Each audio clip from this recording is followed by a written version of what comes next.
ಮುಷ್ಟಿ ಸಂಗ್ರಹವನ್ನು ಅಕ್ಕಿ ಸಂಗ್ರಹವನ್ನು ನಾವು ಮಾಡ್ತಾ ಇದ್ದೀವಿ. ಒಂದು ಮುಷ್ಟಿ ಅಂದ ತಕ್ಷಣ ಏನು ಕಷ್ಟ ಆಗಲ್ಲ. ಎಂತ ಕೂಲಿ ಮಾಡುತ್ತ ಕಡು ಬಡವರು ಕೂಡ ಮುಷ್ಟಿ ಅಕ್ಕಿ ಕೊಡ್ತಾನೆ. ಅದು ನೈವೇದ್ಯ ಅನ್ನೋಂಥ ಮಾತನ್ನ ಸತೀಶ್ ಕೇಳಿದ್ರಿ ನೀವು. ನೈವೇದ್ಯ ಆ ಭಗವಂತರಿಗೆ ಎಷ್ಟು ಸಮರ್ಪಣೆ ಮಾಡಿದ್ರು ಕೂಡ ಅದು ನೈವೇದ್ಯವೇ.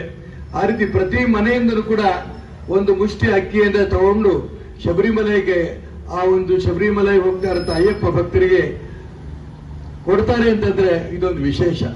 ತುಂಬಾ ಇನ್ನೊಂದು ಸಂತೋಷ ಅಂತಂದ್ರೆ ನಮ್ಮ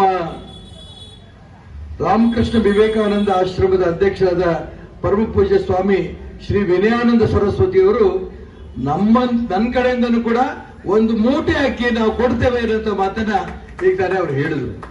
ನಾನು ಯಾಕೆ ಇದನ್ನು ಪ್ರಸ್ತಾಪ ಮಾಡಿದ್ದೀನಿ ಅಂತಂದ್ರೆ ಭಗವಂತನ ನೈವೇದ್ಯಕ್ಕೆ ಎಲ್ಲ ಭಕ್ತರು ಕೂಡ ಇದಕ್ಕೆ ಕೊಡುವಂತ ಅವಕಾಶ ಇದೆ. ಈ ಒಂದು ವ್ಯವಸ್ಥೆನ ಈ ಒಂದು ಶಬರಿಮಲೆ ಅಯ್ಯಪ್ಪ ಸ್ವಾಮಿ ಸೇವಾ ಸಮಿತಿಯವರು ಮಾಡಿದ್ರೆ ತುಂಬಾ ಸಂತೋಷ. ಇದು ಬೇರೆ ಎಲ್ಲರೂ ಕೂಡ ಒಂದು ರೀತಿಯ ಸ್ಫೂರ್ತಿ ಪ್ರೇರಣೆ ಕೊಡುತ್ತೆ.